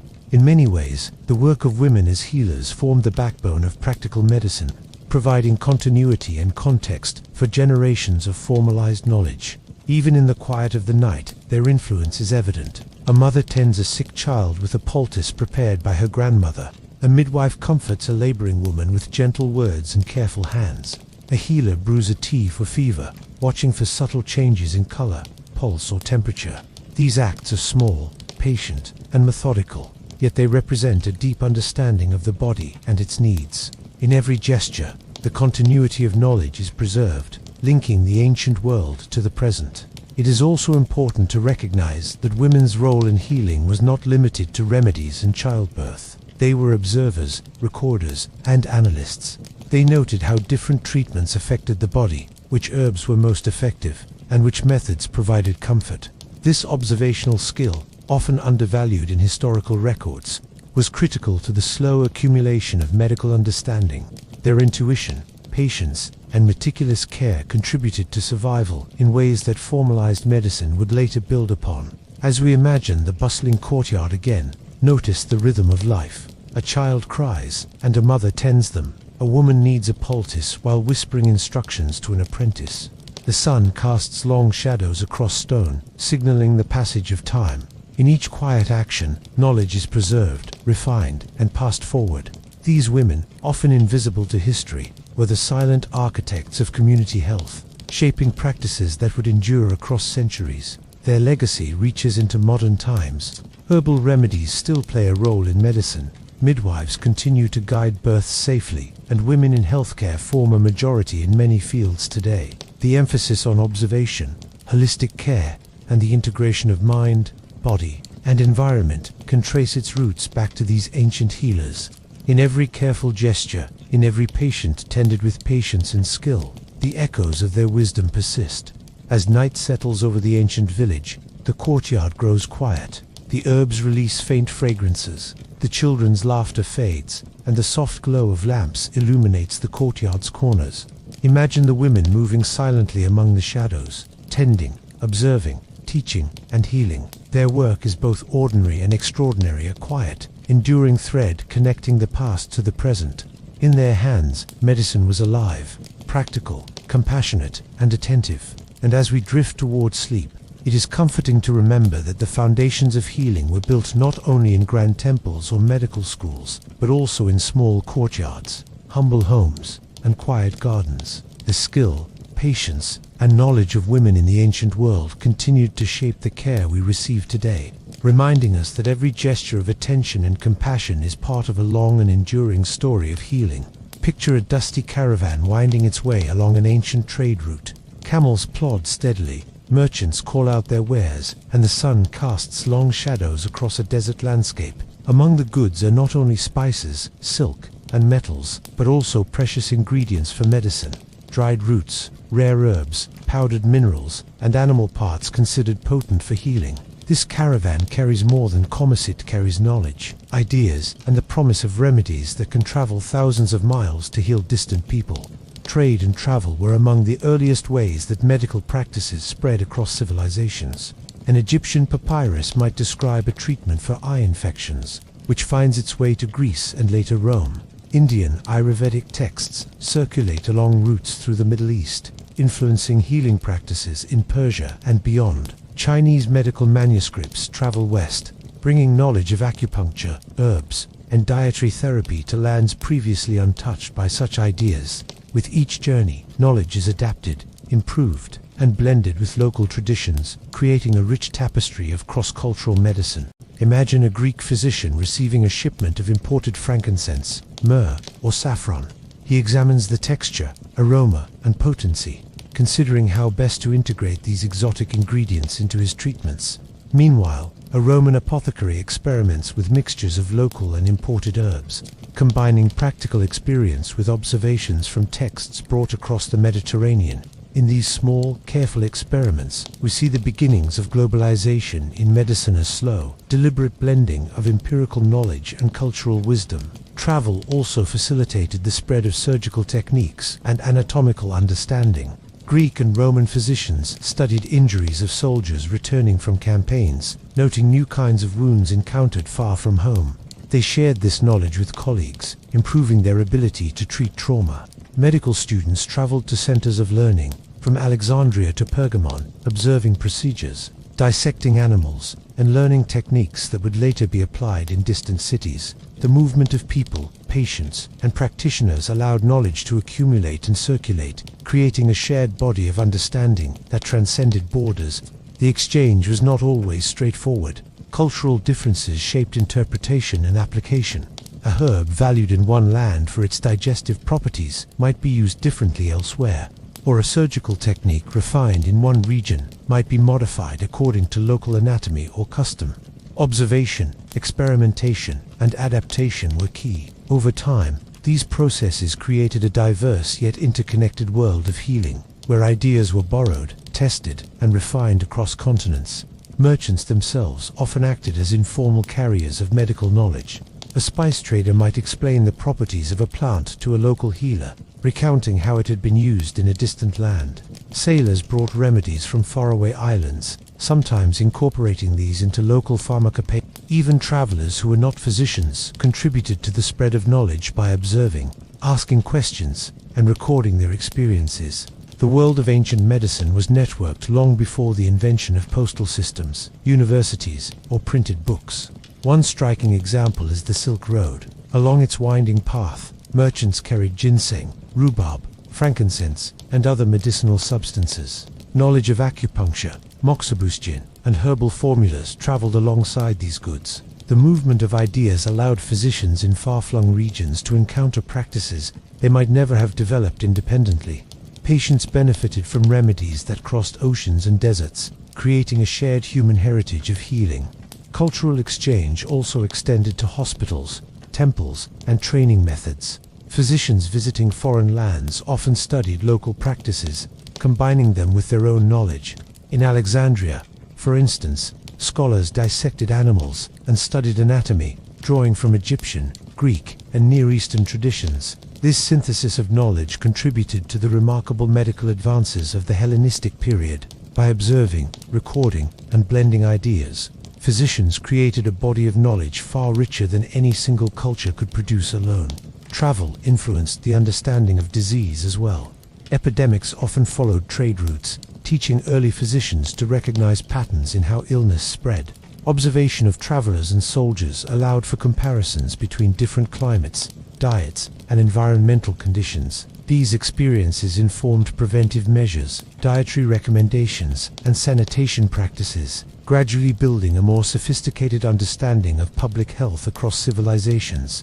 Even in the quiet moments, the influence of trade and travel is evident. A healer grinding imported myrrh into a paste, a physician comparing the effects of a distant herb with a local one, a student sketching diagrams of foreign surgical instruments all represent the slow accumulation of knowledge that came from curiosity, observation, and interaction across cultures. Medicine was not static. It moved, adapted, and grew, much like the people who carried it. As night falls over the ancient trade route, imagine the caravan resting, camels kneel, merchants tend their fires, and the air is filled with the scent of dried herbs and spices. Somewhere in the distance, a healer prepares a remedy based on a recipe learned from another land, while a physician contemplates a surgical technique observed in a faraway city. Across deserts, mountains, and rivers, knowledge is quietly exchanged, improved, and preserved, leaving a legacy that continues to influence medicine today. In these journeys, both practical and intellectual, we see the persistence of human curiosity, the desire to understand illness, to alleviate suffering, and to share wisdom transcended borders, creating connections across time and space. The ancients recognized that knowledge is valuable only when it moves, is tested, and is shared. Trade and travel were not just commercial, they were conduits for the human story of healing, carrying lessons from one culture to another and ensuring that no discovery was lost to isolation. And as we drift toward sleep, picture the caravan slowly disappearing into the dusk, carrying not just goods but centuries of accumulated healing knowledge. Every root, leaf, and powdered mineral represents a story, a careful observation, a patient hand, and a long chain of human ingenuity. Through trade and travel, medicine became a shared endeavor, linking the hands of distant healers, the minds of curious physicians, and the lives of patients across continents. The quiet persistence of this knowledge reminds us that healing has always been a journey, sometimes long, sometimes arduous, but always connected, human, and enduring. Picture a small, dimly lit room, lined with clay jars, wooden boxes, and bundles of dried herbs. The air is fragrant with rosemary, thyme, myrrh, and other aromatic substances, each carefully labeled or memorized by the healer who prepared them. In this space, centuries of accumulated knowledge converge: plants, minerals, and animal products transformed into remedies to ease pain, fight infection, and restore balance. This is the beginning of pharmacology, the study and application of drugs. Long before modern laboratories or chemical formulas existed, ancient civilizations understood, through careful observation, that certain substances could influence the body in predictable ways. Egyptians, for example, documented hundreds of remedies in texts like the Ebers Papyrus, describing treatments for burns, infections, and digestive problems. These remedies often combined multiple ingredients: honey to prevent infection, frankincense to reduce inflammation, and various plant extracts to ease pain. Each mixture was carefully prepared, with attention to proportions, timing, and application methods. Some worked remarkably well, others less so, but the practice reflects a sophisticated trial-and-error approach to healing. Greek physicians expanded upon this knowledge, systematizing it with observation and theory. Hippocrates and his followers studied the effects of different substances on the body, connecting treatments to the balance of humors. They recommended herbal teas, poultices, and dietary adjustments tailored to each patient's condition. Galen, centuries later, would document hundreds of medicinal preparations, describing how herbs could be dried, powdered, or infused to maximize their effects. The ancients understood that the preparation of a substance mattered as much as the substance itself, a principle that continues to guide pharmacy today. Herbal remedies were often combined with other treatments. A poultice might be applied to a wound after cleaning, an infused tea given to reduce fever, or an ointment rubbed into aching muscles. These methods required patience, careful observation, and knowledge of timing. Healers noted how long a substance remained effective, which combinations enhanced or diminished results, and how dosage influenced outcomes. In essence, they were practicing early pharmacokinetics, the study of how substances move through and affect the body, long before science could confirm their insights. Ancient pharmacology was not limited to plants. Minerals, animal parts, and even unusual substances were incorporated into remedies. Ground bones, dried insects, and powdered metals were sometimes used to treat infections, wounds, or internal disorders. While some of these remedies may seem strange or even harmful today, they reflect a careful attempt to understand the body's responses and to expand the toolkit available to healers. Observation, experimentation, and adaptation were the keys to refining these treatments over generations. Trade and cultural exchange further enriched pharmacology. Merchants brought rare herbs, spices, and minerals from distant lands. A Chinese root might arrive in a Roman port, an Indian resin in a Greek marketplace. Physicians studied these exotic ingredients, experimenting with their effects and integrating them into local practices. Over time, this cross-pollination of knowledge created a diverse pharmacopoeia, combining local and imported remedies, empirical observation, and centuries of accumulated wisdom. Even the way remedies were prepared shows the ingenuity of ancient healers. Decoctions, infusions, ointments, and poultices required precise techniques. Leaves had to be dried under the right conditions, powders ground to the correct fineness, and liquids boiled or cooled carefully. Attention to detail determined whether a remedy soothed or harmed, whether it cured, alleviated, or failed. In every action, the healer observed the body's response, recorded the outcome, and refined the next preparation. Some ancient remedies continue to influence modern medicine. Willow bark, used by Egyptians and Greeks to reduce pain and fever, contains salicylic acid, the basis for aspirin. Various herbs, roots, and minerals, documented in ancient texts, have been studied for their antibacterial, anti-inflammatory, or analgesic properties. The careful observation and experimentation of ancient pharmacologists created a foundation that modern pharmacology still builds upon, reminding us that empirical knowledge can endure across centuries. Ancient pharmacies, whether a healer's home, a temple, or a public apothecary were also spaces of learning. Students or apprentices observed preparation techniques, memorized recipes, and learned to identify herbs and minerals. They were taught not only how to mix substances, but also how to assess a patient's condition, consider potential side effects, and monitor results. Knowledge was preserved through careful instruction, repetition, and meticulous record-keeping. Even at night, the work of pharmacologists continued in quiet ways. A healer might grind dried herbs by lamplight, mix powders into ointments, or test a small dose on a minor ailment. Observations were recorded, sometimes in clay tablets, sometimes in memory, ensuring that valuable knowledge was preserved. The slow, deliberate attention to preparation, measurement, and observation is a testament to the patience and ingenuity of these ancient practitioners.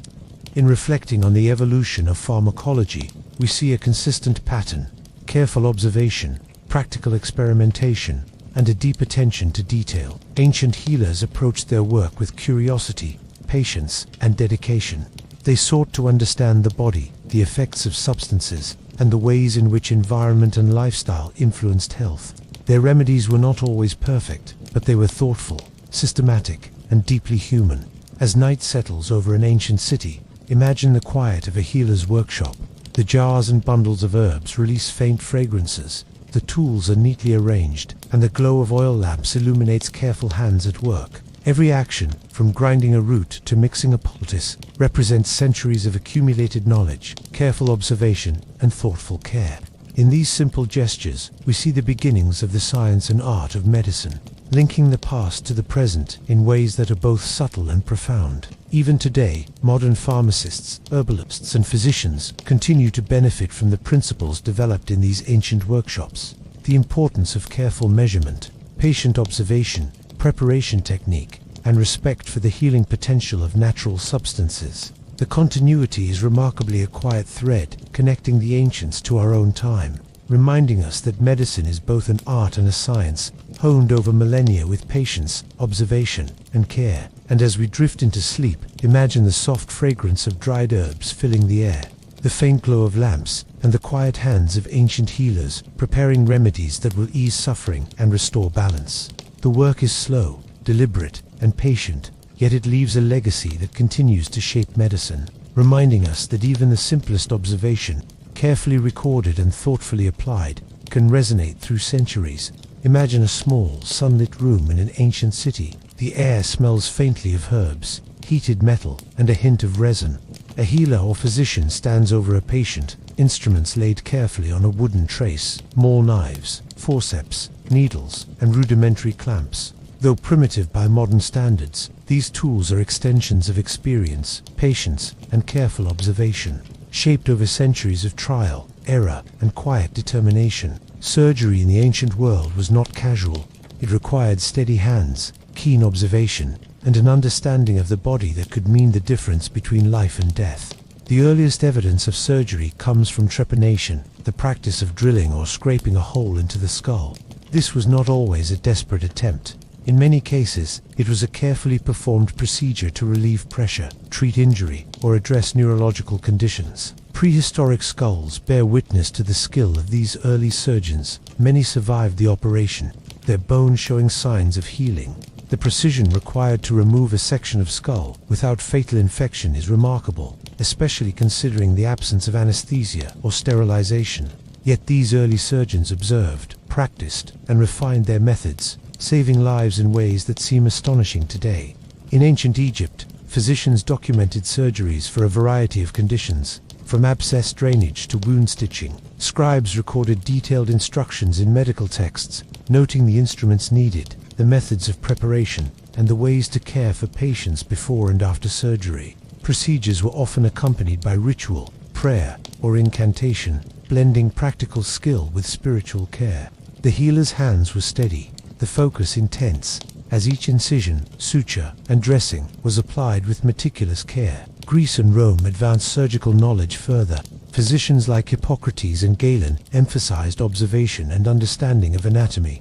Roman military physicians, in particular, gained unparalleled experience treating traumatic injuries. The gladiatorial arenas, though brutal, provided detailed knowledge of human anatomy, fracture management, and wound care.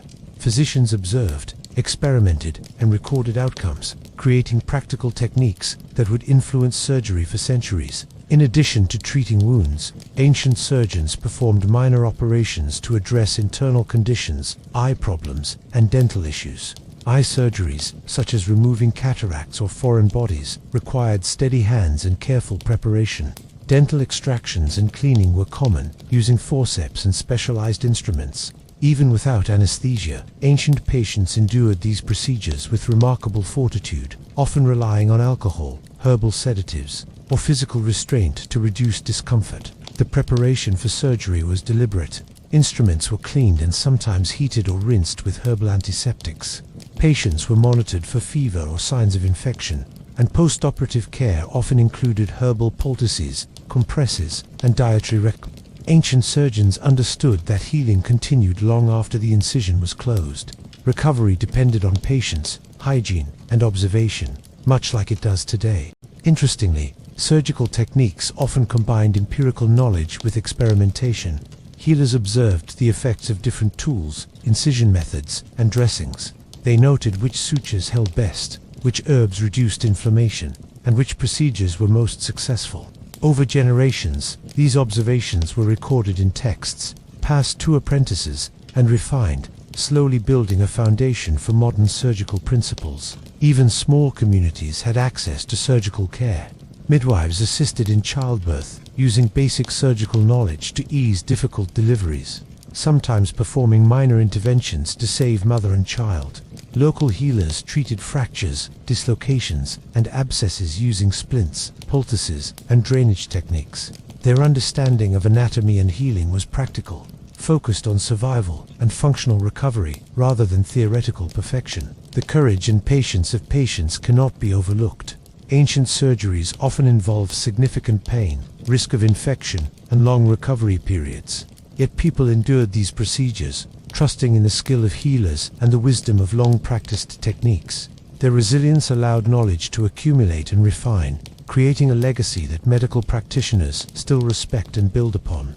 Consider the quiet after a procedure. The patient rests, herbs release subtle fragrances, and the healer records observations, how the incision healed, how the pulse changed, whether the patient regained strength. Every small detail contributes to the body of knowledge, each careful note preserving lessons learned for future generations. Surgery, in this sense, was a slow, deliberate dialogue between practitioner, patient, and nature, guided by observation, patience, and empathy. The legacy of ancient surgery is still visible today.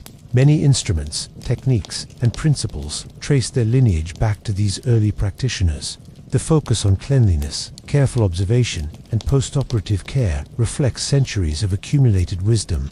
Even the concept of specialized surgical knowledge, physicians focusing on particular procedures or injuries, originates from these ancient practices. As night falls over an ancient city, imagine the healer extinguishing lamps, arranging instruments, and checking on recovering patients. The room is quiet, filled with the faint scent of herbs and the lingering presence of careful work. The surgeon's hands may be tired, but the knowledge continues to flow, preserved in texts, memories, and the subtle expertise shared with apprentices. Each act of surgery, however small, contributes to the enduring story of human ingenuity, courage, and the desire to alleviate suffering. Even in the silence of night, the lessons of ancient surgery echo. They remind us that medicine has always been a combination of observation, skill, patience, and compassion. The instruments may have been simple, the techniques rudimentary, but the understanding of the human body and the dedication to healing were profound.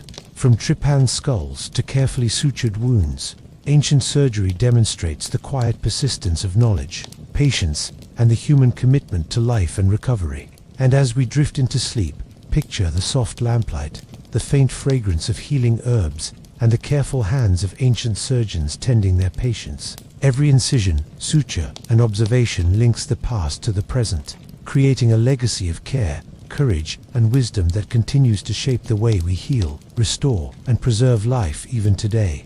Imagine walking through a bustling ancient city.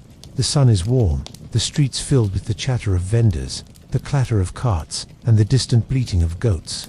People move carefully over uneven stones, past markets overflowing with fruits, grains, and fish. But beneath the lively scenes lies a constant awareness of disease, infection, and contamination. Even in ancient times, people noticed that unclean water, crowded spaces, and poor waste disposal could make communities sick. Public health, in many ways, was born out of observation, necessity, and a desire to protect entire populations. Some of the earliest evidence of sanitation comes from the Indus Valley civilization. Cities like Mohenjo-daro and Harappa had sophisticated drainage systems, public baths, and well-planned streets.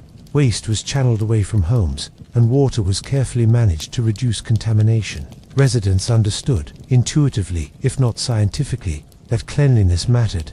Bathing, the separation of waste, and access to clean water all contributed to a healthier environment, reducing the spread of disease in ways that were both practical and remarkable. In Egypt, public health was closely tied to ritual and daily practice. Washing before meals, bathing regularly, and maintaining cleanliness in temples and homes were considered both spiritually and physically beneficial. Physicians advised on diet, hygiene, and even pest control to maintain health. Some texts include instructions on isolating individuals with infectious conditions, demonstrating an early understanding of contagion. Even if the microscopic cause of disease was unknown, Greece introduced organized public health measures in urban centers. Hippocrates emphasized diet, exercise, and environmental factors as key to preventing illness. Greek physicians noted the impact of air quality, water sources, and living conditions on health, encouraging communities to take practical steps to avoid disease. Public baths, clean aqueducts, and attention to waste management reflected an emerging awareness that health extended beyond individual care to encompass the city itself. Rome, with its sprawling urban population, developed even more sophisticated public health infrastructure. Aqueducts delivered fresh water to homes, fountains, and public baths. Sewer systems carried waste away from residential areas. Public latrines, while communal and often unsanitary by modern standards, were an attempt to manage hygiene and reduce disease. Physicians advised on diet, exercise, and seasonal habits, while city officials regulated markets, inspected water, and attempted to control outbreaks. The Romans understood that disease could spread quickly in dense populations, and that infrastructure, cleanliness, and observation could mitigate its effects. Ancient cultures also recognized the importance of quarantine and isolation. Epidemics, whether plague, dysentery, or smallpox, prompted communities to separate the sick from the healthy. Temples, homes, or designated spaces served as places for recovery and containment. These measures were rudimentary but effective, showing that early societies intuitively understood principles of contagion and the need for organized response. Herbal remedies and natural disinfectants played a role in public health as well. Vinegar, myrrh, and other substances were used to clean wounds, purify water, or treat surfaces. Smoke from incense or burning herbs was believed to cleanse the air and ward off disease. These practices combined observation, tradition, and ritual, reflecting a practical and cultural approach to keeping communities healthy.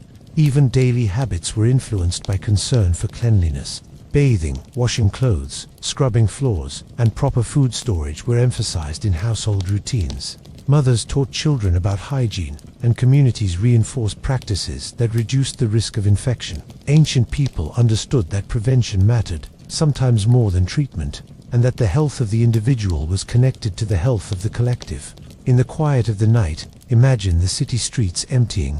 Water continues to flow through aqueducts. Waste channels quietly carry away refuse, and the subtle scent of herbs lingers in homes and temples. Physicians review notes, families check on children, and city officials ensure the systems of sanitation remain functional. These small, persistent acts form the backbone of public health, a network of observation, care, and diligence that sustains life even when technology is limited. The lessons of ancient sanitation and public health resonate today. Clean water, organized waste management, and attention to hygiene remain fundamental to preventing disease. The careful observation of environmental factors, attention to population health, and recognition of contagion all trace their roots back to these early practices. Ancient societies, working with limited tools but keen observation, laid the foundations for modern public health and preventive medicine. As we drift towards sleep, Picture the quiet city at night, water flowing through aqueducts, clean courtyards, and faintly fragrant herbs drying in the warm air. Imagine the care, attention, and thoughtful organization that allowed communities to survive and thrive despite the constant presence of disease. The ancients may not have known germs, but they understood the power of cleanliness, observation, and preparation.